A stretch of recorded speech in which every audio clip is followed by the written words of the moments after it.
Елдер ішіндегі және олардың арасындағы теңсіздік әлі де өткір мәселе болып қала береді. Теңсіздіктің жоғары деңгейі халықтың экономикалық және әлеуметтік ұтқырлығын шектейді. Адам әлеуетінің дамуына кедергі келтіреді. Сонымен қатар өңірлер мен елдердің экономикалық өсуін тежейді.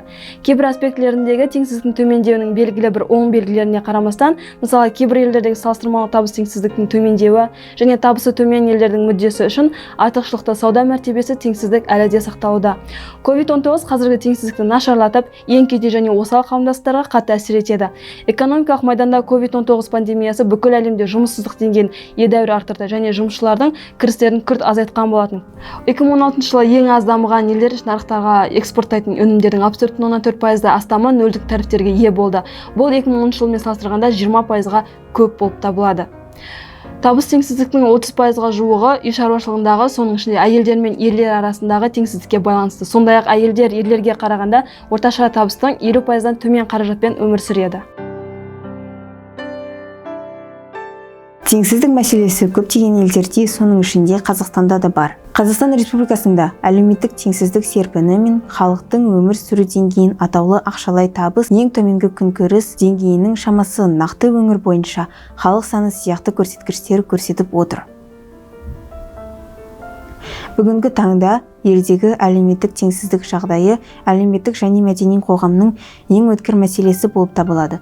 Осы мәселені мемлекет деңгейінде шешу мақсатында әлеуметтік саясат қабылданады. Оның негізгі жолдары мынадай тармақтар болып табылады.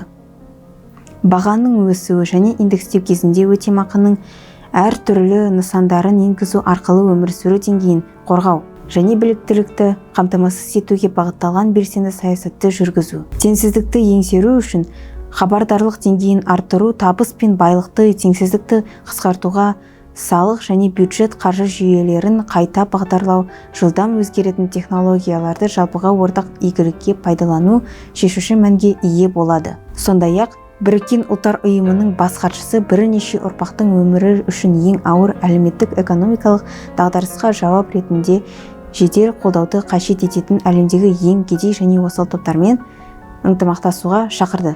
Біздің ешкімді назардан тыс қалдырмау туралы міндеттемемізді орындау уақыты келді, деді бас хатшы. Қазір халықаралық мәселелерге қатысты көптеген ұйымдар, үкіметаралық және үкіметтік емес ұйымдар болсын, олардың заңдар жасау және көмек көрсету арқылы шешуге тырысуда.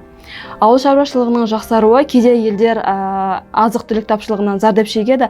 Бір нәрсе ауыл шаруашылық жерлерін жақсартуға және мал шаруашылығын дамытуға көмектесу, дақылдарды өсіру үшін тиісті негіз құра отырып, ол көптеген адамдарға қажет тамақпен қамтамасыз етуге көмектеседі. Жыныстар мен нәсілдер арасындағы теңдік әлеуметтік теңдікке барлығына лайықты өмір сүру үшін қол жеткізу керек. Біріккен ұлттар ұйымының тұрақты даму жөніндегі академиялық ықпал бағдарламасын 8-ші бас хатшы Пан Ги Мун бастаған болатын. 2014 жылы жаһандық хабты басқара отырып, Қазақ ұлттық университеті халықаралық деңгейде осындай жоғарғы лауазымға ие болған. ТМД-дағы алғашқы және жалғыз оқу орны болып табылады. Біріккен ұлттар ұйымының 10-шы дүниежүзілік хабының бірі бола отырып, қазу адамзаттық тұрақты дамуының 17 мақсатын жүзеге асыруға әлемдік академиялық қоғамдастықты үйлестіреді және белсенді түрде тартады. 2018 жылы Астана экономикалық форумы аясында Әл-Фараби атындағы Қазақ ұлттық университеті жанындағы халықаралық академиялық мекеме ретінде Пан Ги Мун атындағы тұрақты даму институты ашылған болатын. Оның жұмысы білім беру, зерттеу және мәдени-гуманитарлық қызметте күш-жігер мен халықаралық ынтымақтастықты біріктіру арқылы тұрақты даму мақсаттарын іске асыру үшін әріптесті ілгерілетуге бағытталған.